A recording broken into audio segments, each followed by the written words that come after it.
bíblicas. Bom, ficou uma pergunta pendente, pastor Do Elias. Rômulo, né? E aí? Então, o Rômulo, ele quer saber o porquê os livros, que nós chamamos aqui de pseudoepígrafos, né?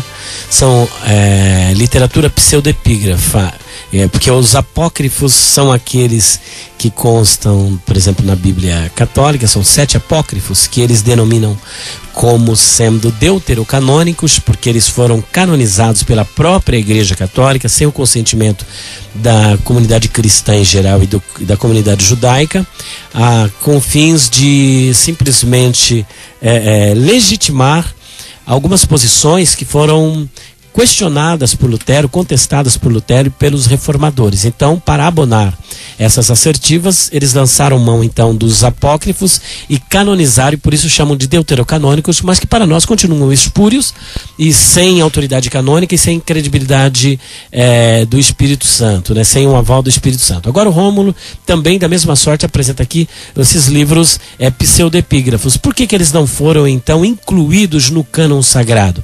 Provavelmente pelos mesmos critérios que foram utilizados para não canonizar os apócrifos que hoje constam numa Bíblia. Inclusive eu fico até impressionado, tanto cristão lá na livraria, você tem a Bíblia de Jerusalém? Você tem a Bíblia?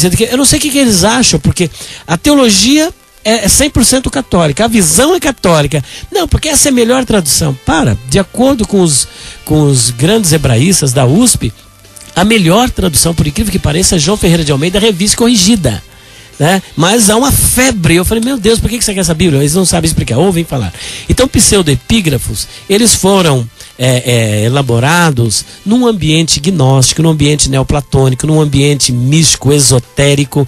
E outra, esses pseudoepígrafos, como já diz o próprio nome, eles foram escritos por pessoas que não tinham nenhuma credibilidade e colocaram o nome de outras pessoas, como eu vendo lá o livro Apócrifos e Pseudoepígrafos da Bíblia, que foram forjados, escritos por alguém que não tem credibilidade e colocaram no nome de alguém que tem credibilidade, com a finalidade de autenticar a obra, que na verdade não tem autenticidade, não tem autoridade canônica e não tem inspiração do Espírito Santo. Esse assunto, ele é tratado na patrística, né, ou na patrologia destes evangelhos, de discípulos que foram reconhecidos, só que se duvida da autoria por parte dos discípulos como sucessores, entre aspas, dos apóstolos. Tem lá Evangelho de Judas, Evangelho de Maria Madalena, de Tomé, de Enoque, o livro de Enoque nem havia escrito, não havia nada, mas Enoque já estava escrevendo, meu Deus. Então, Rômulo, tem aqui uma base bíblica que eu te passaria, Efésios 2, versículo 20, porque o fundamento,